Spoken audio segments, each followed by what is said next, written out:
En 1912, le gouvernement conservateur du Premier ministre, Sir James P. Whitney, établit le Règlement 17.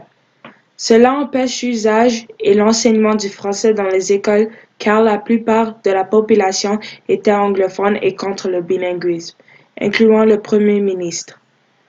Cette loi a été établie en 1927 par le gouvernement de Howard Ferguson parce qu'il voulait former une alliance avec le Premier ministre du Québec, Louis-Alexandre Taschereau, contre le gouvernement fédéral.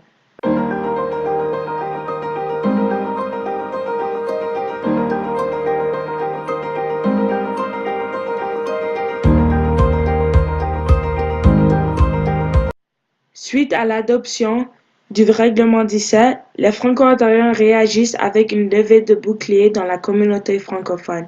Ces leaders laïcs et ecclésiastiques font front commun.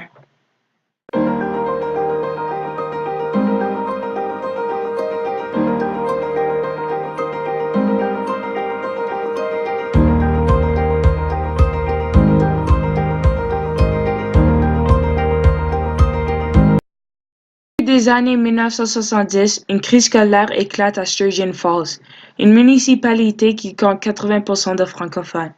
Le conseil scolaire de Nipissing, composé de 17 membres, dont 6 catholiques et 3 francophones, refuse d'accorder une école homogène aux francophones de Sturgeon Falls. En septembre 1971, les étudiants francophones, pressés par leurs parents, refusent d'atteindre leur classe. Ils boycottent leurs cours et empêchent les inscriptions. Ils établissent des lignes de piquetage et tentent de bloquer l'accès de l'école aux enseignants et aux élèves anglophones.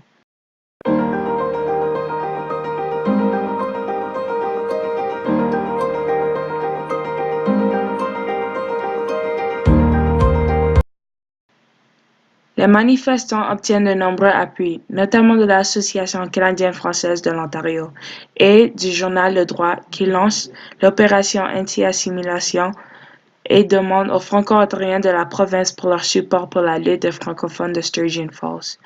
Des appuis viennent aussi de la Société Saint-Jean-Baptiste de Québec et de la Rontonde, le journal des étudiants francophones de l'Université d'Ottawa.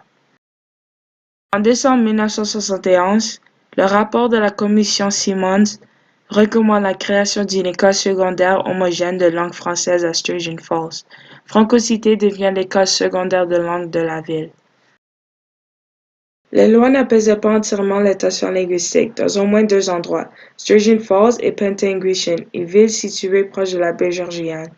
Après la crise de Sturgeon Falls, il était maintenant le temps à Pentanguishene d'agir.